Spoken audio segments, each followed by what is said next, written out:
আমরা পেয়েছি এবং যে সম্ভাবনা নিয়ে আমরা এখন হেঁটে যাচ্ছি, তার জন্য সেই জুলাই আগস্টে যারা নিজের জীবন উৎসর্গ করেছেন, যাদের রক্তের আলপনার মধ্যে দিয়ে আমরা একটি স্বস্তি এবং শ্বাস নেওয়ার সুযোগ পেয়েছি, সেই শহীদদের সম্মানে তাদের আত্মার প্রতি শ্রদ্ধা জানিয়ে তাদের পরিবারকে সম্মান জানাতে আগামী পরশু 1 জুলাই আমাদের একটি অনুষ্ঠান হতে যাচ্ছে চীন মৈত্রী সম্মেলন। আসলে এই অনুষ্ঠানটি জুলাই আগস্টের সেদিনের যে রক্তঝরা আন্দোলনের আত্ম উৎসর্গকারী ছাত্র জনতার মহিমান্বিত তাদের যে জীবনদান, সেটিকে স্মরণ করে আমাদের দলের পক্ষ থেকে কর্মসূচি পালনের জন্য একটি কমিটি করা হয়েছে, যেটি আমরা অনেকবার আপনাদেরকে বলেছি।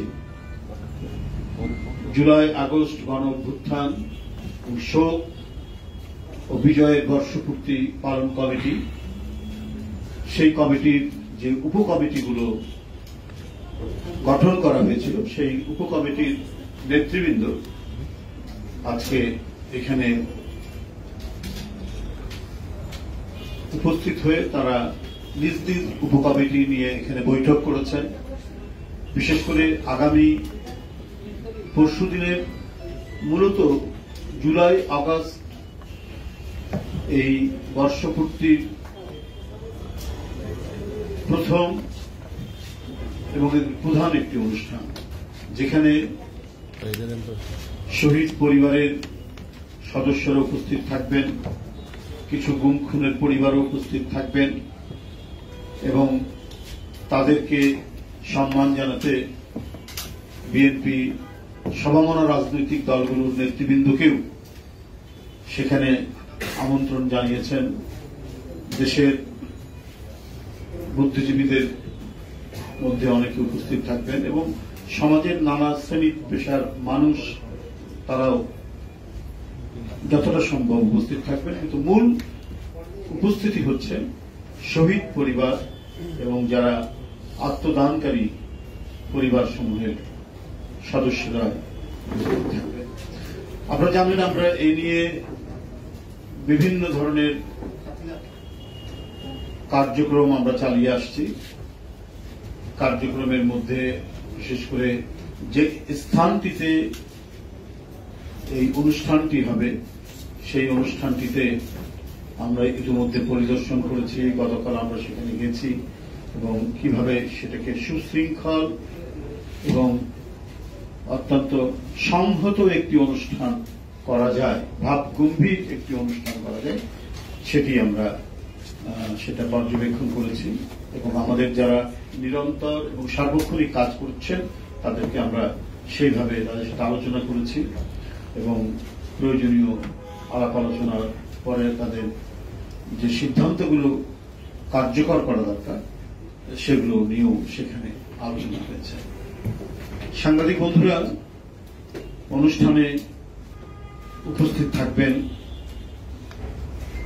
আমাদের দলের সম্মানিত ভারপ্রাপ্ত চেয়ারম্যান, যার অসামান্য অবদান, শ্রম এবং মেধার সম্মিলনে জুলাই আগস্টের বিপ্লব সুসংগঠিত হয়েছিল এবং গণতন্ত্রের পক্ষে শুধু বিএনপি না, অন্যান্য রাজনৈতিক দলকেও যিনি উদ্বুদ্ধ করেছেন, জনগণকে উদ্বুদ্ধ করেছেন এবং এই ছাত্র জনতার আন্দোলনে সামিল করেছেন, তিনি তারেক রহমান, বিএনপির ভারপ্রাপ্ত চেয়ারম্যান হিসেবে উপস্থিত থাকবেন। বিএনপির সিনিয়র নেতৃবৃন্দ এবং সমমনা রাজনৈতিক দলেরও নেতৃবৃন্দ সেখানে উপস্থিত থাকবেন। আমাদেরকে শহীদদের স্বপ্ন বাস্তবায়নের জন্য কাজ করে যেতে হবে। শহীদদের চিন্তা এবং তাদের স্বপ্ন যেন অধরা থেকে না যায়। সামনের যে নির্বাচন, সেই নির্বাচন আমরা সবাই বিশ্বাস করছি যে আবার সুষ্ঠু নির্বাচন হবে। সেই নির্বাচনে জনগণ যাদেরকেই ভোট দেবে তাদেরকেই শুধুমাত্র ভোট আর নির্বাচন আর ক্ষমতায় আসার মধ্যেই সীমাবদ্ধ ছিল না সবকিছু। শহীদদের স্বপ্নও তাই নয়। আমাদের গণতন্ত্রের চর্চা এবং এর কার্য প্রক্রিয়াকে মজবুত করতে হবে, যাতে আর কখনোই কোনো ফ্যাসিবাদের উত্থান না হয়, আর যাতে কখনোই গণতন্ত্রের গলা টিপে এটিকে মৃত লাশ বানানোর প্রচেষ্টা যাতে কেউ না নিতে পারে। এদেশের প্রত্যেকটি মানুষই ইন্ডিভিজুয়াল এক একজন শক্তি। গণতন্ত্রে নাগরিক স্বাধীনতার যে নিশ্চয়তা দেওয়া হয়েছে, সেই নিশ্চয়তা পূরণ করতে হবে আমাদের এই গণতান্ত্রিক আন্দোলনের বিজয়ের পরের পথ চলার মধ্যে। আমরা এর আগেও বলেছি, নানা বিবাদ থাকবে, সমালোচনা থাকবে, পরস্পরের সাথে আমরা ঝগড়াও হতে পারি, কিন্তু বৃহত্তের স্বার্থে আমরা যাতে এক থাকতে পারি, এক হতে পারি, আমাদের সেটাও মনের মধ্যে থাকতে হবে।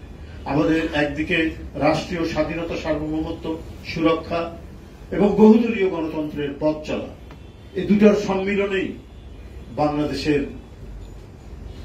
শহীদদের স্বপ্নের যে দেশ, সেই দেশ গড়ে তোলা সম্ভব। আমাদেরকে সেটির জন্যই কাজ করতে হবে। আমাদেরকে শুধু ক্ষমতায় আসতেই হবে এটাই শুধু মূল বিবেচ্য বিষয় নয়। ক্ষমতায় এসে শহীদদের স্বপ্ন বাস্তবায়ন করা, কোনোভাবেই যেন এদেশের মানুষ বঞ্চিত না হয়, নিরন্ন না থাকে।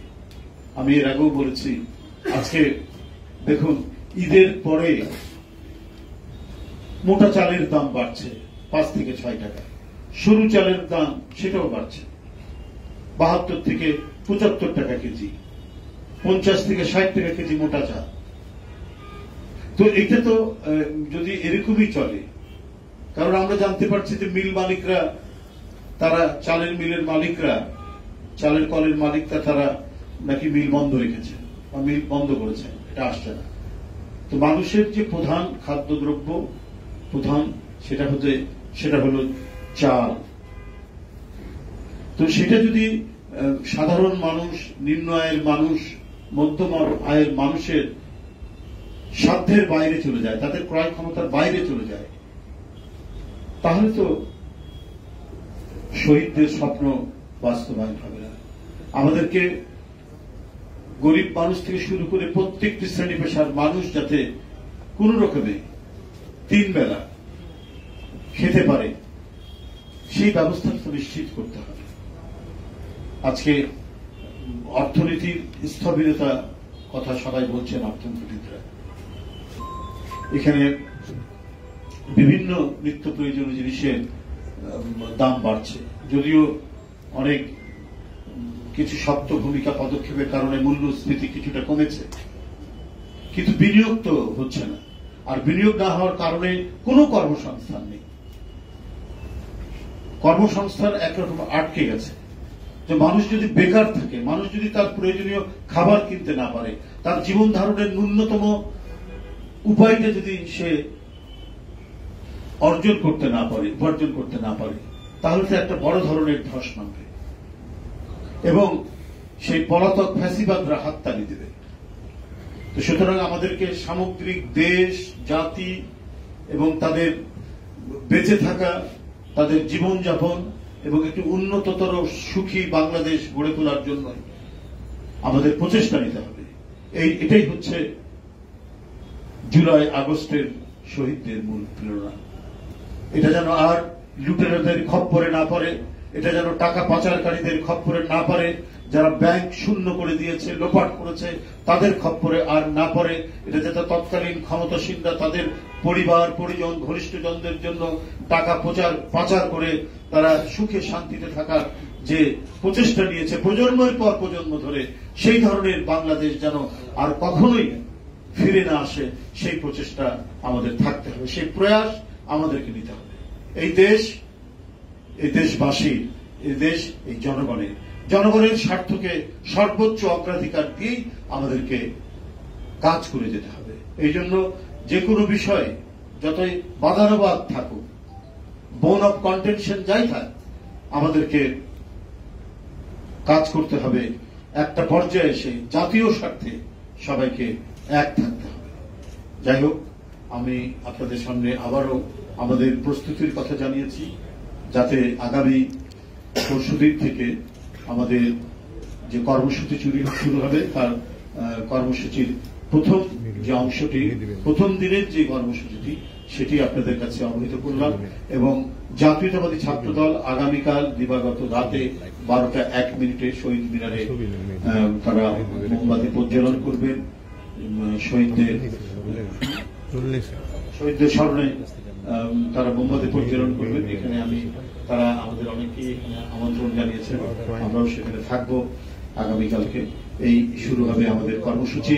আপনারা আমাদের কর্মসূচিতে প্রথম দিন থেকেই সার্বিকভাবে আমাদের বক্তব্য ধারণ করছেন, প্রচার করছেন। আমরা সকল মিডিয়া ভাইদের প্রতি, মিডিয়া হাউসের প্রতি আন্তরিক শুভেচ্ছা জানাচ্ছি, ধন্যবাদ জানিয়ে আমার বক্তব্য শেষ করছি। খোদা হাফেজ।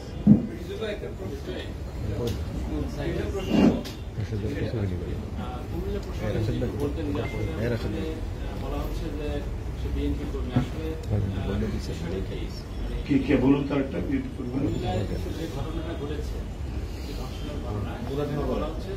আমি এই বিষয়টা এখনো ডিটেলস আমি জানি, পড়িনি, আমি কি বিষয় এটা জানি না। তবে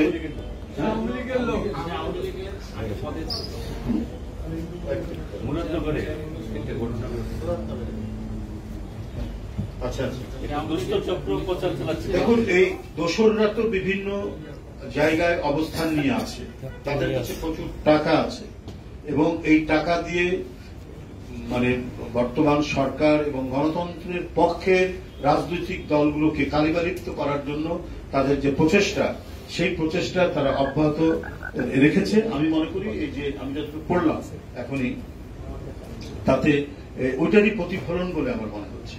তারা শুধু এইটা না, নানাভাবে আপনারা তো দেখছেন, তারা এবং তাদের সহযোগী যারা আছে দেশে এবং বিদেশে, তারা যে করছে, যেভাবে করছে, আপনারা নিজেরাই বুঝতে পারছেন। পুশিং থেকে শুরু করে যে সমস্ত কাজগুলো চলছে, কোনটাই এখানে বাংলাদেশের সরকার, বাংলাদেশের জনগণ, গণতন্ত্রকামী রাজনৈতিক দল যারা আছে, তাদেরকে মানে স্থিতিশীল একটা পরিবেশ তারা রাখতে দিতে চায় না, এবং তাদের ক্রমাগত প্রচেষ্টাই হচ্ছে কালিমালিপ্ত করা। এবং এই যে কালিমালিপ্ত করার যে প্রচেষ্টা, এই প্রচেষ্টা আপনারা বিগত 15-16 বছরে দেখেছেন জিয়া পরিবারের নামে, এবং যারা আন্দোলনকামী রাজনৈতিক দল, গণতন্ত্রকামী রাজনৈতিক দল, তাদের বিরুদ্ধে ওরা মানে রাষ্ট্র ক্ষমতার জোরে মিডিয়াকে কবজায় নিয়ে যেভাবে অপপ্রচার চালিয়েছে, সেই অপপ্রচার এখন তারা গোপনেও তাদের টাকা দিয়ে, তাদের অস্ত্র দিয়ে তারা চালিয়ে যাচ্ছে। তার প্রমাণ হচ্ছে মুরাদনগরে দেখলাম যে সেটা করেছে আওয়ামী লীগের একজন নেতা, একটি হিন্দু পরিবারে গিয়ে যে অপকর্মটি করেছে, আমার মুখ দিয়ে বলতেও সেটা ঘৃণা লাগছে, সেটা আমাদের দলের নামে চাপিয়ে দেওয়ার চেষ্টা করছে। এই ধরনের ঘটনা তারা আরো বিভিন্ন জায়গায় করেছে, এবং যার প্রমাণ তো একটা নয়। আপনারা দেখেছেন শেখ হাসিনা পালিয়ে গেছে, কিন্তু দোসররা যে ভিতরে আছে, প্রশাসনে আছে, বিভিন্ন সেক্টরে আছে, এবং তৃণমূলের সমাজের মধ্যেও তারা অবস্থান নিয়ে আছে বলেই আপনার মাত্র কয়েকদিন পর, 5ই আগস্টের কয়েকদিন পর স্বেচ্ছাসেবক দলের কি দপ্তর সম্পাদক না, তাকে আপনার হত্যা করেছে ক্রীড়া সম্পাদক, তাকে হত্যা করেছে গোপালগঞ্জে। তারপরে আপনার বৈষম্য বিরোধী এক ছাত্র নেতা, সে ছাত্র দল করত নরসিংদীতে, তাকে হত্যা করেছে যুবলীগের নেতারা এই 5ই আগস্টের পরে। তার মানে ওরা তো চুপচাপ নেই।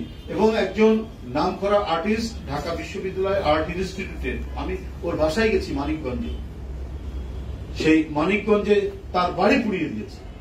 খুব নামকরা ভাস্কর্য শিল্পী, কি এই মুহূর্তে নামটা ভুলে গেলাম, আপনার নিশ্চয়ই মনে আছে। তো আসলে ঘটনাটা একটা বিচ্ছিন্ন মানব, তো সেই তার বাড়ি পুড়িয়ে দিয়েছে এই দোসররা। তো সুতরাং ঘটনা তো এইটা একটা না যে হঠাৎ করে হয়েছে, ওরা তো একটা নেটওয়ার্ক গড়ে তোলার চেষ্টা করছে, এবং এই নেটওয়ার্ক ভাঙার দায়িত্ব হচ্ছে অন্তর্বর্তীকালীন সরকারের।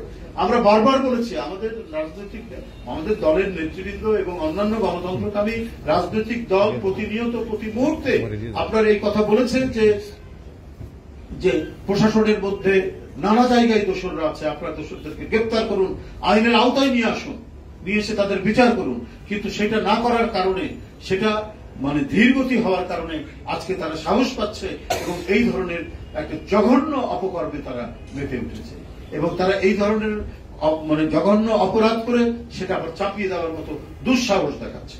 আমি অবিলম্বে মুরাদনগরের এই যে নোংরা এবং বাজে যে ঘটনাটি ঘটিয়েছে তাকে গ্রেপ্তার করে তার দৃষ্টান্তমূলক শাস্তি দাবি আমি জোর দাবি।